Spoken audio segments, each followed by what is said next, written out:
I want to be your bald-headed guide to weight loss today. Everybody wants to lose weight. We're all eating way too many calories. And there's a particular way that you can eat less.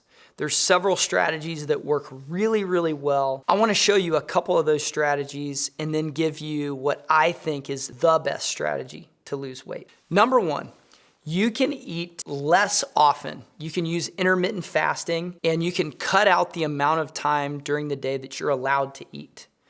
This should result in less calories overall. Another way you can manage your caloric consumption is you can manage your portion sizes. Again, the focus here is to eat less calories, and this is just another strategy to do that. You can try to out-exercise a bad diet, which you've probably heard is impossible. It is possible, but it's extremely difficult. They've done it on shows like The Biggest Loser, where they work out 6-7 hours a day, and you actually can outwork a bad diet. The problem is most people don't have enough time to do that, and we all overestimate how much benefit we get from the exercise. Part of the reason there is when you exercise and you get super tired, the rest of your day you do less. And so if you burn 1,000 calories, you may only get credit for like 300 to 400 of them, which is basically a couple bites of food. So you can eat 2 to 3 more bites of food because you exercised for 2 hours. It's just not the best way to lose weight unless you have 6 or 7 hours a day to work out, which most of us don't. You can count your calories as well. This is also a little bit tricky because most food labels are 20% wrong, and I bet you can guess which direction they're wrong in.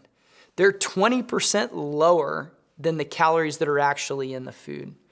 Food companies and food labels don't have to be exact. The FDA doesn't require it, and so they don't adhere to it. So counting your calories, if you have a margin of 20% that you're off, man, that can totally destroy a good day and turn it into a terrible day in terms of weight loss. Now, here is the thing that I would recommend. 2 things. Number one, if you find a particular way that works for you, it doesn't matter if it works for someone else or not. If it works for you, stick with it.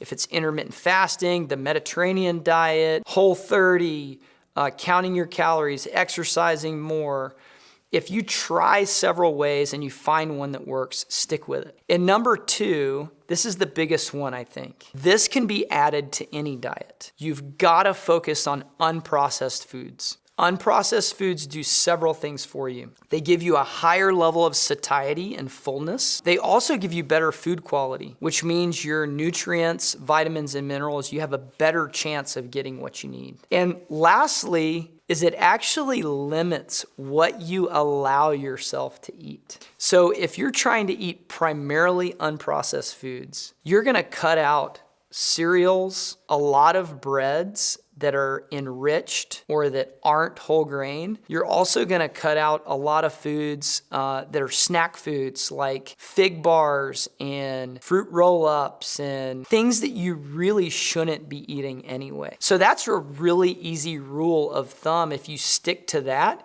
you can add that to any diet plan. Focus on those unprocessed foods. And the way to think of unprocessed foods are you're looking for the food in its rawest state. Now, technically, an unprocessed food is any food that you cook at all. So just be aware that even though it's technically processed, it's still lightly processed. And an example of that would be like a chicken breast that you grilled and put some salt and pepper on. If you stick with those rules, you're gonna be able to lose weight much easier, and you're gonna have a lot of enjoyment with what you're eating.